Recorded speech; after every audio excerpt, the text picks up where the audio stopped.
इस दांत की करेंगे। तो इसमें रूट कैनाल हमें करनी है तो हमें सिंगल टूथ आइसोलेशन करनी पड़ेगी। Sir, I will greet the patient and I will introduce my self. Hello, अस्सलाम वालेकुम। मेरा नाम डॉक्टर जाज़िर मेमन है और आपका नाम क्या है? तो ऑब्वियसली वहाँ डमी होगी जो जवाब तो नहीं देगी सामने, तो पेशेंट नहीं होगा, डमी होगी। खैर, आपको बता देना है वर्बली फिर भी। और उसके बाद फिर कंसेंट लेना है पेशेंट से रबर डैम लगाने से पहले, और उसको प्रोसीजर एक्सप्लेन थोड़ा सा उनको कर देना है। की वजह से कभी कभी पेशेंट को जो मार्जिनल जिंजाइवा में बहुत ज़्यादा प्रेशर आता है और पेन होता है पेशेंट को। डैम से पहले भी अगर दे दे तो बेहतर है, वरना काफ़ी लोग टॉपिकल एनेस्थेसिया भी दे देते हैं। प्री फ्लॉसिंग करनी है।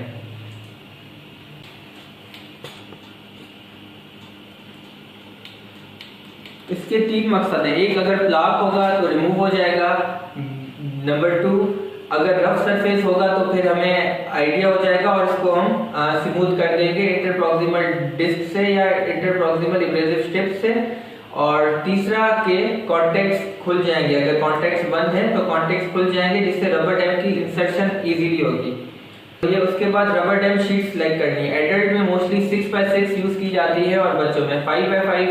मुख्तलिफ कलर में रबर डैम पाया जाता है, लेकिन रूल ये है कि वो हमेशा कॉन्ट्रास्ट हो जो उनकी इनसाइड की ओरल कैविटी है।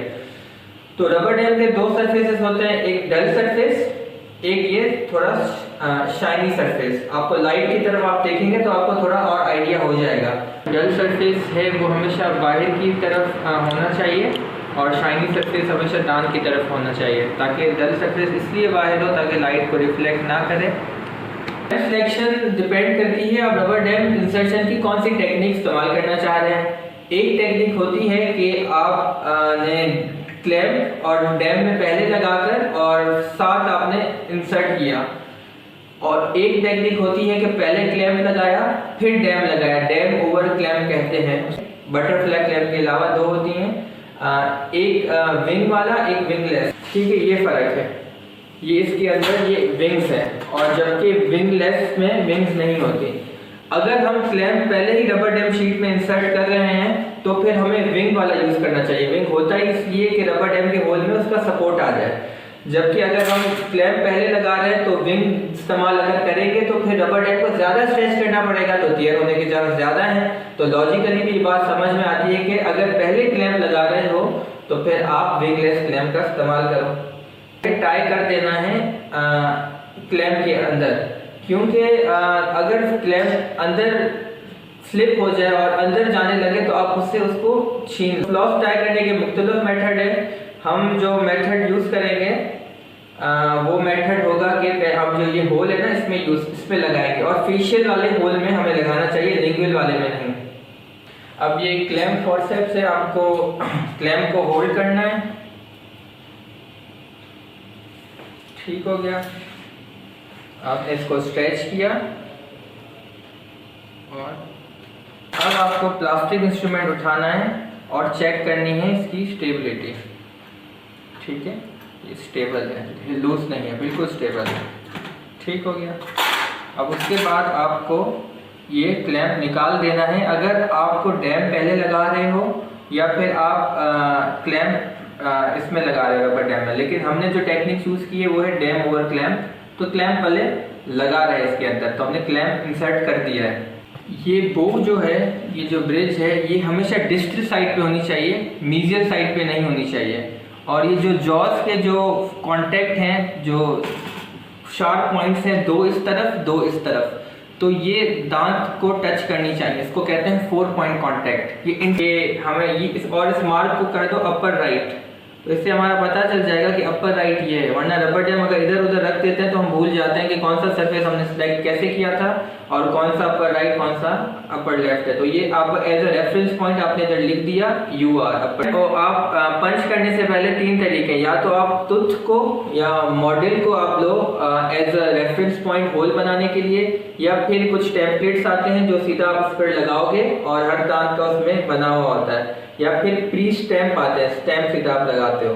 तो खैर अभी हम जो करेंगे दांत को हम यूज करेंगे एज अ रेफरेंस पॉइंट। इतना ज़्यादा ऊपर भी नहीं रखना चाहिए ताकि नाक कवर ना हो, और इतना ज़्यादा नीचे भी ना हो ताकि होंठ कवर होने चाहिए और नाक कवर नहीं होना। पंचिंग मशीन में 5 होल होते हैं। जो पहला होल होता है वो सबसे छोटा होता है, वो होता है लोअर सेंट्रल इंसाइजर के लिए।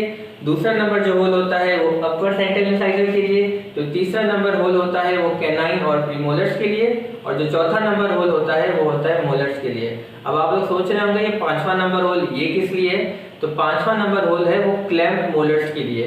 क्लैंप मोलर क्या होता है? जैसे मिसाल इस केस में हम डैम ओवर क्लैंप लगा रहे हैं, तो उस मोलर में क्लैंप लगा हुआ है, यानी हमें और मजीद स्ट्रेच करना पड़ेगा, तो इस मोलर को कहेंगे क्लैंप मोलर। इसके लिए सबसे लार्जेस्ट होल हमें पंच करना पड़ेगा, जो कि 5 नंबर।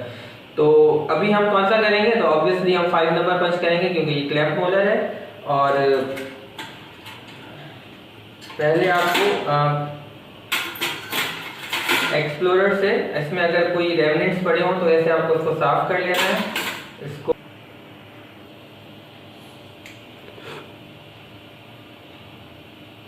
तो आवाज आएगी, और आवाज का मतलब है कि होल हो चुका है। ठीक है, तो ये होल हो गया, और आपको फिर स्ट्रेच करके चेक करना है कि होल सही हुआ या सही नहीं हुआ। अब आपको एग्जामिनर से पूछना है कि sir can I get the वेल्वाकॉल। वेल्वाकॉल इसलिए आपको यूज करना है कि इस एज अ लुब्रिकेंट, ताकि ये थोड़ा स्लिपरी हो जाए और आराम से पास थ्रू हो जाए। लेकिन वेल्वाकॉल अगर नहीं है तो आपको वेजलीन यूज नहीं करनी रबर डैम शीट में, क्योंकि इसको और फ्रेजाइल बना देता है, थियरेबल बना देता है। आपको फिर वेजलीन भी मांगनी है। Sir can I get the vaseline. आपको सर वेजलीन पड़ी होगी, वेजलीन आपको पेशेंट के जो होंठ हैं और ये जो लिप्स का जो इंटरनल सरफेस है वहां पे लगानी है, ताकि पेशेंट को कंफर्टेबल आप फील करवा सको, इसलिए। लेकिन इधर नहीं लगाना। अगर वेल्वाकॉल हो तो वेल्वाकॉल आपको दोनों साइड, होल के दोनों साइड पे वेल्वाकॉल लगाना है, ताकि आप इजीली स्ट्रेच कर सको। आपको जब स्ट्रेच करना है सबसे पहले वो डालनी है, फिर आपको दूसरा हिस्सा डालना है।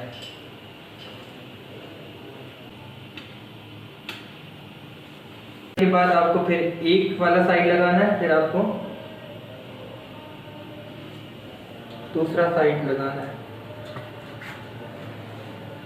ठीक है, पहले वो इंसर्ट करना है, फिर एक साइड कोई भी, फिर दूसरा साइड आपको इंसर्ट करना है। अब आपको वापस से फ्लॉस लेना है।